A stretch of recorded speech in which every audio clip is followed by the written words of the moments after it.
So we're going to do this until we get it right. So here's what this bass is. We're going to do just some fun stuff today. So here we have a yellow Jaydee. We've nicknamed it the banana. Yeah, okay, it doesn't quite look like a banana, but you know, it's a pearl yellow color. Now, y'all are used to seeing me with pink basses and stuff. They're over there. Yes, we have multiples and they come in colors. Okay, Jaydee, which is what this is a Jaydee Roadie 2A. This is the active Roadie, and this is the Series 3 body size. So this is actually, of the main production Jaydees, this is the smallest of the 3 basses that they make. Okay, as you can see by this example, there are some love marks on this guitar. Little history on this guitar. It was made in 1987, of course, in Birmingham, England, where Jaydee has their shop. And it came to me through a friend of mine in Scotland. Now, a couple things specifically, and I'll just put this as a side note. As you've seen in some of my videos, some of the basses that come through, or the ones that I keep, are usually the ones that are heavily beat up, or they look like that they've been through the ringer. Well, aside from some of the Bluesman basses, because those are amazing, those are relics, those are special, the ones that go through and live a full life and they are used with such consistency are going to show some love marks. So as you can see, just for example, on the top edge of this guitar, we're looking at the white primer that's actually underneath the yellow paint. The person or people who've owned this guitar prior to me determined that it was a good one, and because it was good, it got played a lot. Even though you see marks and such everywhere, there's a couple little special things about this one. Number one, the neck on this bass is very thin front to back. So if I were to hold this up on the side, and I'll take it off a little later, to show you, this neck front to back is very thin. And I think it's about 1.6 at the nut, 1 inch and 6/10, whatever that is, 6/12. Wow, hey. So anyway, it's not a huge nut, it's not a P bass size nut, it's not a J, it's somewhere in the middle. Almost like a 1 5/8 if you're talking Fender. So again, this is the basic setup electronic-wise for a Jaydee. We have our 2 pickups that are encased in the wood cases. Love the way they do that. Our basic electronics down here for a Jaydee would be your pickup selection with the LED, so I can alternate among the pickups with this. Volume, master tone, this is the passive active switch for the preamp, bass, mids, and trebles, and of course your input. Okay.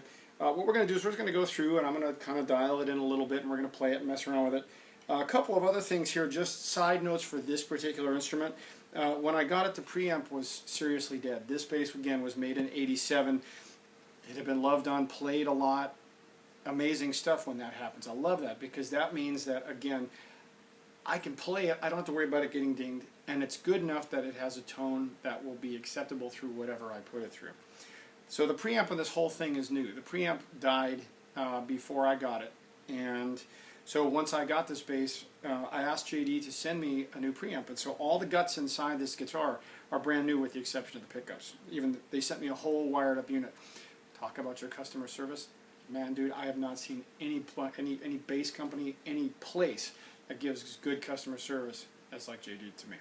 So let's go through what we got here. Also, before I say anything else, I don't know what the brass ring here is. It came with it.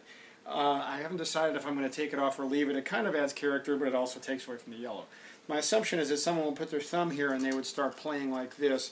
I usually rest on the pickup, but someone would do like this, and that way they can get across the strings. To be honest, I have no idea. The person I got it from had no idea either. It was there when he got it. So, all that aside, it's a character mark. It's like a tattoo. Okay, so let's kind of go in here and see what we got. So what I have now is I have the volume and the tone all the way up. I have the mid set in the middle. I have the treble set at about 60%, and I have the bass set at about 85%. Okay, as it sits right now, I'm running on both pickups.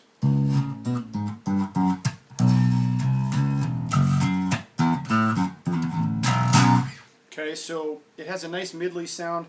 Again, there was a question that someone had asked about, do these things, because they're used to hearing this, so they're used to hearing the slap on these guitars. Again, these are Mark King models, so of course the thing that everybody wants to hear is the slap. Well, the question was asked to me, do these get a nice round warm sound? Can they do that? The answer to that is yes. With this preamp set up the way it is, with the EQ the way it is very versatile, and you can dial in a variety of tones.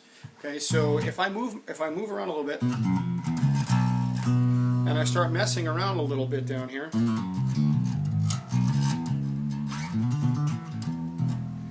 I can start getting those tones in. Now, again, if I back down the tone knob, this is the master, and I bring the treble knob down, and I bring the bass up.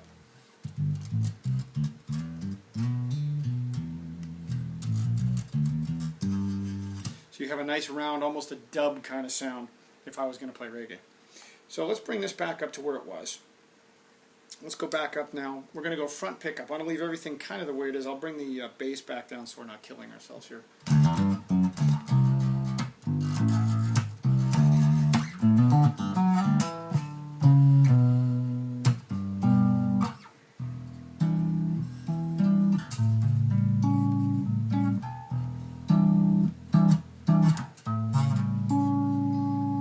So it has a nice round sound. Now you'll notice there's a frequency in there. I'm hitting the strings kind of hard. That's just how I play. It depends on the instrument. If every bass I pick up I play it's slightly different because I'm adjusting to the neck and the feel of the overall bass. Also, it should be noted these are Roto Sounds. These are 35 to 95 Roto Sound Roto bass. So these are nickel wound strings. So they're going to be a little different than kind of the steels that a lot of people use when they think of Roto Sound. These are the nickels, and I found these work great for these necks. So here's our front pickup again. Now, it also should be noted, I'm going to turn the preamp off. This is what it sounds like passive.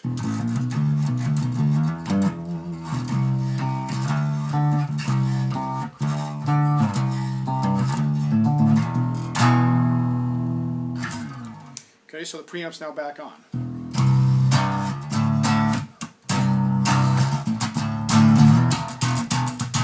So there's your front pickup. So if we go to the middle setting kind of gives you the cross between an alembic and a jazz bass.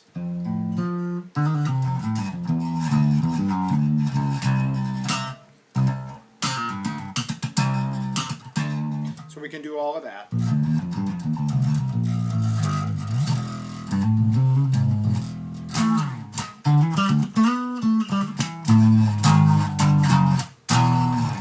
Okay, so the middle with both pickups running. Now for the back sound.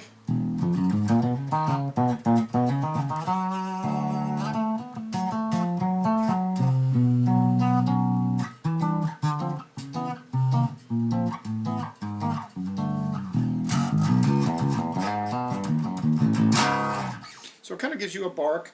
This one's not so barky. Some of the others I have, actually the back pickup really jumps out and barks and burps like a jazz bass. This one's a little more mellow. Okay?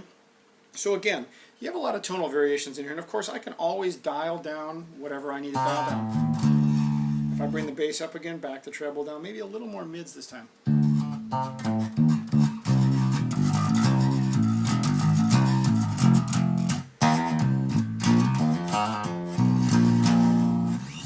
Okay, so again, as I tinker with this thing, as I mess around just a little bit, the tonal variations change. As with any good preamp, as with any good bass design, you have just a little touch here and there and you can change your tones. Of course, now you know, since I'm not doing a lot of slapping, because again, that's what everybody expects when they see one of these basses, you can do that too. I can slap all over this thing. I can go nuts and do all the Mark King stuff, all that kind of thing. But you know what, really, these are overall basses. They're good for everything. You know what? I've played it on different kinds of songs. I've used these basses on country songs. I've used them on rock and metal songs. I've used them on funk tunes. Even if it's not a slap funk, I've done it. Okay, so they're very versatile. Versatile is the key word. Now, for fun, if I lean over here, I can just pop a little something in here.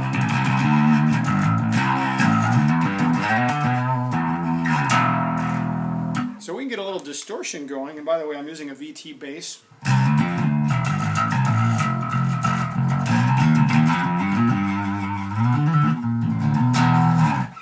So if I dial in the front pickup,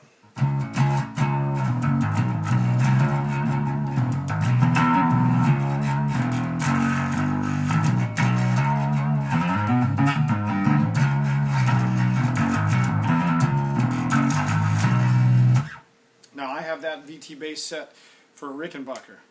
Yeah, but it works well with this bass too.